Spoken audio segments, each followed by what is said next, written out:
Dans cette nouvelle vidéo, je vais te présenter comment fonctionne le top-down analysis, mais sur les graphiques. On va d'abord identifier la direction, donc HTF. N'hésite pas à liker cette vidéo dès maintenant, comme ça je n'ai pas à te le demander par la suite, et tu n'as pas à l'oublier non plus. Je te laisse 2 secondes pour pouvoir le faire. J'en ai pris une de plus, mais je te remercie, et on peut commencer dès maintenant. Donc je n'ai pas besoin de remonter extrêmement loin, d'accord? Je vais juste me concentrer sur ce morceau du graphique, et d'abord mettre en place donc mon low, et mon high du moment. Ok. Donc je sais que ça fait partie de la deuxième étape, mais là déjà sur le daily, il faut que je puisse voir le high et le low. Ok. Maintenant que ça c'est fait, j'ai mes prix qui sont affichés sur la droite, comme tu peux le voir ici, donc 1,1274 et 0,9538. Je vais zoomer à l'intérieur pour regarder ce qui se passe. Donc quand je regarde, je vois que le marché effectivement est bien sorti d'une tendance haussière. Cette tendance haussière m'a donné donc des cassures ici. Ok. On a eu des cassures là, à ce niveau. Mais une fois arrivé à ce moment, le marché, donc, il s'est retourné. Si on observe bien, là, normalement, ça doit être à peu près les 50% du mouvement. Donc, pour avoir ça, je vais mettre en place donc juste ceci comme ceci. OK. Et là, on voit, donc, les 50% sont ici. Donc, le marché s'est approché des 50% et a continué justement à rester dans cette zone de prix. Donc, pour ceux qui ne sont pas habitués à ce type de choses, ici, ce que tu peux imaginer, c'est juste que là, ça, c'est un seul mouvement haussier. Donc, il y a plusieurs vagues, mais c'est un mouvement haussier, ok? Par la suite, quand tu regardes depuis qu'on est arrivé, donc à peu près, entre ça a commencé ici, mais si je le mets comme ça, du coup, tu vas pas comprendre. Ok? Donc, moi, je vais le mettre jusqu'en haut, et tu remarques que depuis ce lot qui est ici, ok, le marché, en fait, n'est pas sorti de cette boîte. Donc là, on est pour l'instant dans une boîte à l'intérieur. Ok? Et c'est exactement ce que je vais te montrer dans cette vidéo. Maintenant que j'ai identifié mon plus haut et mon plus bas en daily, moi, ce qui m'intéresse, en fait, c'est de savoir ce qui se passe à l'intérieur de ce mouvement. Ok? Donc oui, il est important de comprendre ce qui se passe avant, mais pour pouvoir prendre des positions, trader au fur et à mesure, il faut que je puisse comprendre ce qui se passe au moment où justement le marché se développe. Donc là, je vais passer directement en 4 heures et je vais identifier mon point haut et mon point bas de 4 heures. Donc là, j'ai le point haut et là, j'ai le point bas. Tout simplement, donc je vais rajouter un trait supplémentaire. Ce trait supplémentaire va pouvoir me donner des éléments et que je comprenne aussi que celui-ci, ok, est un point intermédiaire. Alors attention, en revanche, donc là, je vais enlever celui-ci pour le mettre comme ceci.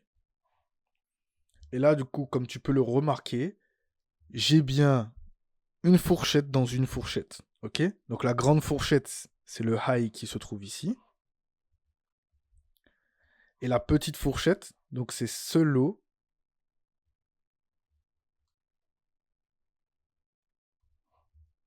Et ce low high. Ok? À l'intérieur de ça, voilà, moi je me concentre sur ce morceau. Je garde dans un coin de ma tête ce que j'ai vu en daily, donc du fait qu'on est arrivé haussier et que le marché pour l'instant il reste dans une boîte. Et je me concentre sur ces éléments. Ok? Donc même si le marché s'est déjà développé, je vais te montrer comment j'ai pu prendre cette position. Et le fait de te montrer comment j'ai pris cette position va te permettre de voir en fait que tout concorde. Ok? Donc là, le marché a effectué du coup un mouvement haussier. Ce mouvement haussier sort de quoi? Il sort de mouvement latéral.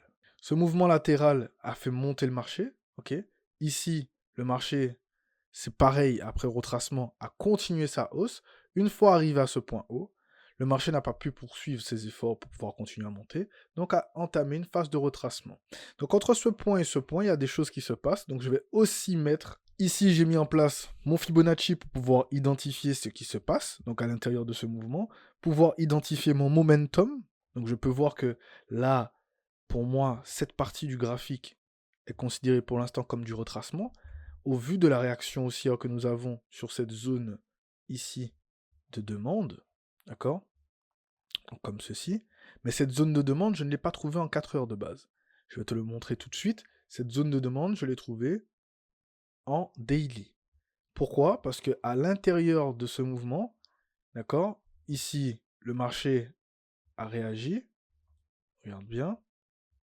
juste ici, j'ai une réaction du marché qui est venue ici, par la suite, donner une réaction encore. Et c'est normal que par la suite, le marché se fasse tester. Impulsion, retracement. C'est normal. Donc là, ici, j'ai ma zone. Donc j'étais en 4 heures. Et je vois que le marché réagit à l'intérieur de ma zone. D'accord? Le marché a bien réagi à l'intérieur de cette zone. Et cette zone a bien réagi sur la précédente. Donc ici, certes, on pouvait vendre, hein, puisque du coup, on a ce high qui est là. Mais n'oublions pas que là, une fois qu'on a cassé ici, on a cassé ce niveau-là, le marché, lui, il s'en est allé. D'accord? Donc là, on a bien eu une tendance dans la tendance. OK? Donc ce ne sera pas systématiquement le cas, bien entendu. Mais il faut regarder les éléments et les mettre bout à bout pour pouvoir justement assembler les pièces du puzzle. Et je peux te montrer un exemple très simple pour assembler ces pièces. Si je retourne en daily encore une fois, donc là, du coup, après ça, on va continuer ce que je disais. Donc j'ai eu mes éléments, j'ai eu des confirmations, je peux continuer à voir en fait et rentrer sur les détails constructifs du marché. Alors, je ne l'ai peut-être pas présenté de la même manière que comme je te l'ai présenté de manière théorique, mais c'est tout à fait normal parce que durant le moment pratique, il y a beaucoup d'éléments à prendre en considération. Une fois que tous ces éléments sont assemblés, eh bien en fait, tu as un ordre logique qui se met en place. Je pars de la grosse unité de temps, je fais ma découverte, donc high, low, et une fois que j'arrive, donc après en 4 heures, par la suite en 1 heure, comme là c'est le cas, une fois que j'arrive en 1 heure, ben, je regarde que j'ai toujours la même chose, les mêmes highs, les mêmes lows, il suffit de dézoomer, d'accord? Donc là, le marché, il a réagi à la zone de demande, ok? J'ai loupé mon point d'entrée initial. Donc mon point d'entrée initial n'était pas en 1 heure, mais en 15 minutes. Puisque là, du coup, on a déjà notre zone de demande, on a déjà notre zone de réaction. Et cette zone, en fait, je l'ai simplement dessinée auparavant en identifiant simplement le lot du marché. Donc moi, quand le marché a fait ceci, donc quand il s'est arrêté ici, et que j'ai eu des lots et des lots et des lots, par la suite, du coup, j'avais ces highs, je me suis dit, ok, il faut que le marché casse ici, là. Il faut qu'il casse ce niveau. Le marché, malheureusement, n'est pas allé casser ce niveau, mais il a cassé des niveaux internes, ok? À l'intérieur, il a cassé des niveaux.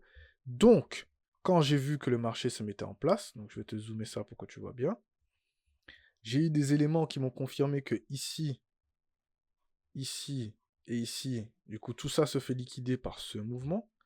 Et une fois que ce mouvement a liquidé tout cela, je vois que ici, mon dernier lot, il est ici. Cassure, cassure, cassure, cassure.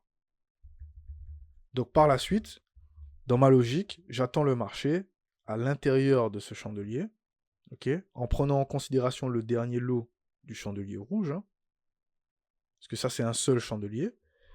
Je mets en place ma zone d'observation, eyes, et là du coup je regarde ce qui se passe à l'intérieur.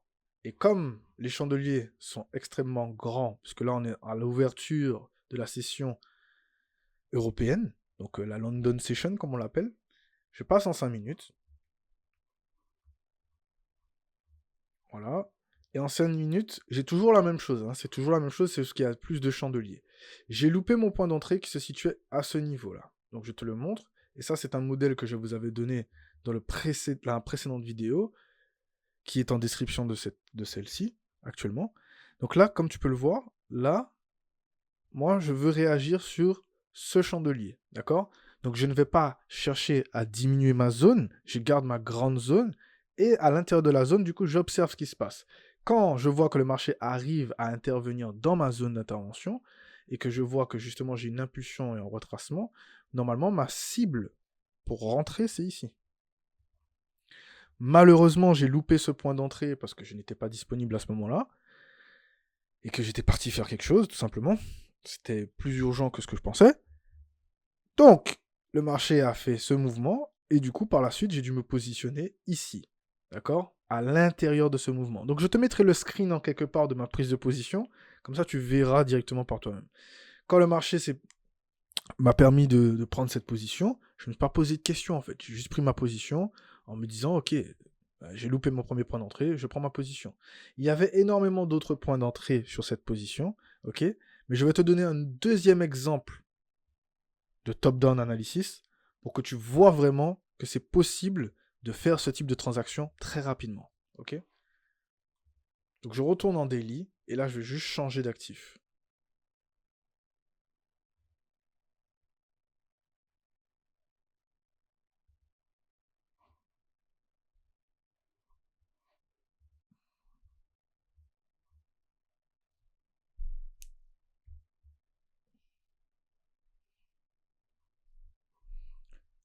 On se retrouve sur JBP/JPY, et ici je peux voir que mon low se trouve ici, mon high se trouve ici en daily, ok?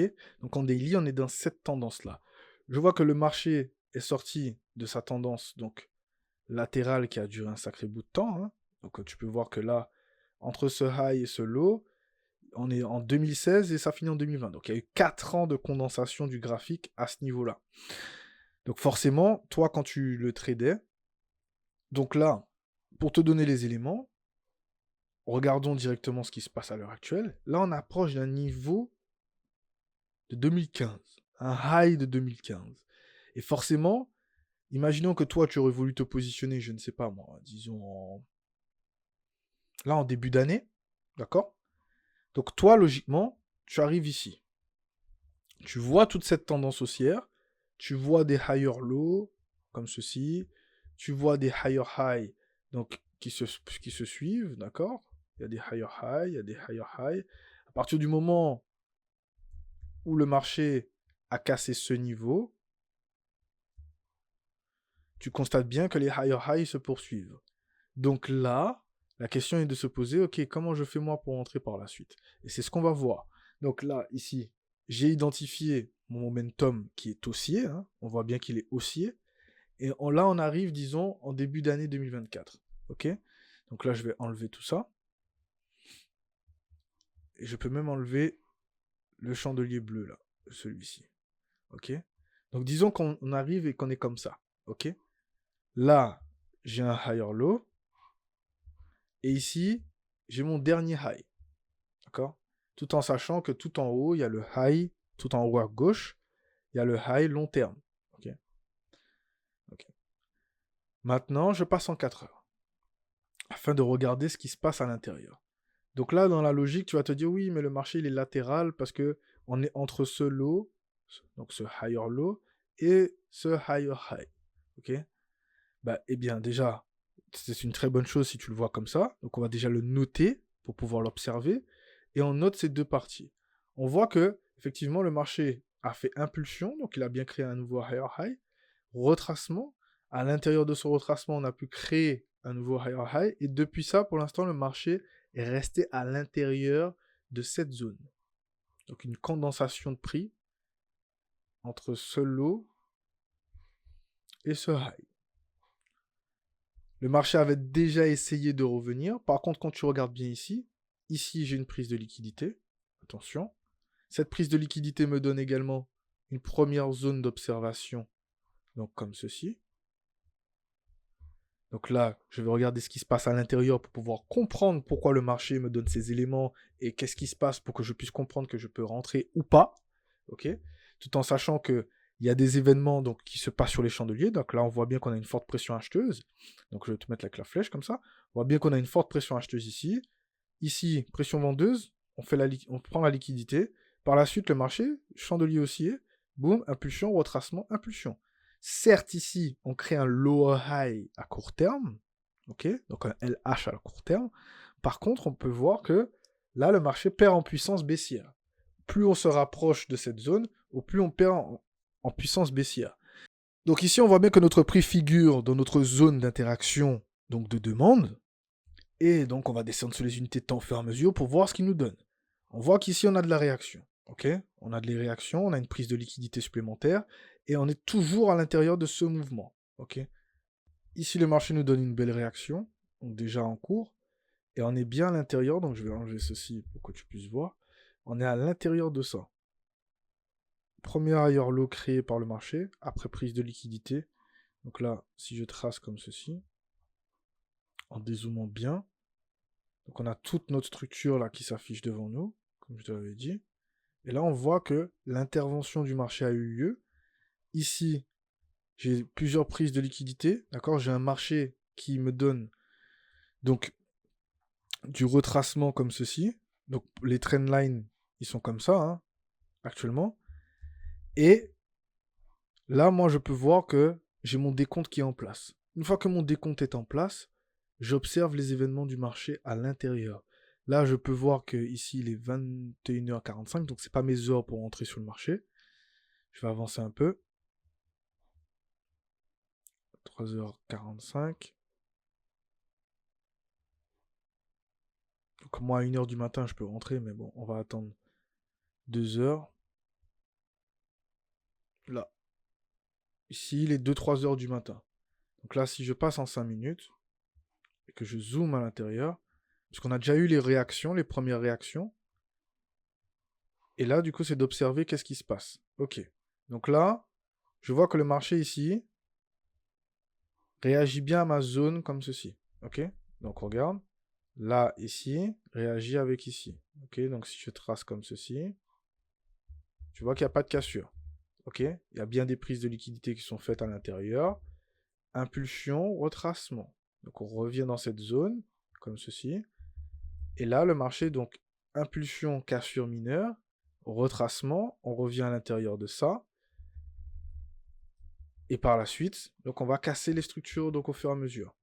Là, le marché me donne un point d'entrée potentiel qui se dessine juste à l'ouverture de la période de la session donc, asiatique. Donc là, je peux voir que là, si je mets mon chandelier, donc ma zone d'interaction comme ceci, je peux me positionner comme ceci, prendre cette zone qui est là et me positionner à ce niveau-là, en prenant du coup le prix comme ceci. Alors cette position, je ne l'ai pas prise parce que je me suis endormi tout simplement. Hein. Je me suis endormi au pire des moments, donc j'ai tenu jusqu'à 2 heures et en fait vers 2h15, 30 comme ça, je commençais à piquer du nez. Bon, ce ne sont pas des conditions très très profitables pour pouvoir trader, mais ce n'est pas bien grave. Du coup, je voulais essayer quelque chose de nouveau. Et par la suite, le marché ne m'a pas laissé l'occasion de pouvoir avoir cette position. Là, du coup, ce qu'on peut voir, c'est que je peux mettre ma première cible ici. Mais n'oublions pas que nous, on est à l'intérieur de ça. Donc, moi, si je veux vraiment avoir quelque chose d'intéressant, je peux mettre une première cible ici, mais j'irai quand même chercher là, en premier. D'accord? Histoire d'avoir un ratio très intéressant et aussi, du coup, une espérance de gain potentiel très intéressante. Donc, comme je l'ai dit, je ne suis pas quelqu'un qui fait du swing, mais je sais tenir des positions de façon à avoir, justement, le marché qui se met en place. Donc là, je regarde. Donc là, je vois que par la suite, donc le matin, il y a encore d'autres possibilités d'entrée, hein, ici. Hein. Ok. Là, pareil, j'ai des entrées. Et là, le marché s'en va. Quand le marché s'en va comme ceci, j'attends du coup la cassure de ce niveau-là. Voilà. Donc là, je vais mettre sur pause parce que du coup, ça va un peu trop vite. J'attends la cassure de ce niveau. Et là, du coup, je peux déjà mettre mon stop loss sur le break-even. Puisque au vu de l'impulsion qui est en train de se faire, je pense que mon premier TP va être cherché très rapidement. Donc là, on va mettre un peu plus rapide. Voilà. Donc mon premier TP a été touché. Et c'est aussi simple que ça pour le top-down analysis. Il faut que tu comprennes où est-ce que le marché veut aller, quelle est la mission, quelle est la zone d'interaction. Une fois que tu as ta zone d'interaction, il faut que tu restes en observation dans cette zone et que tu comprends tes éléments, donc comme je l'ai déjà dit, des modèles d'entrée. Donc là, on a eu un modèle que j'utilise très souvent sur le JPY et que j'ai utilisé à plusieurs reprises. Maintenant que ce modèle, du coup, tu l'as aussi, j'espère que tu pourras l'utiliser. N'hésite pas à me dire en commentaire si tu as des questions, si cette vidéo t'a plu, et je te dis à tout de suite sur cette vidéo. Juste là. Je te la laisse, je te laisse l'observer, et tu me diras ce que tu en penses. À tout de suite de l'autre côté.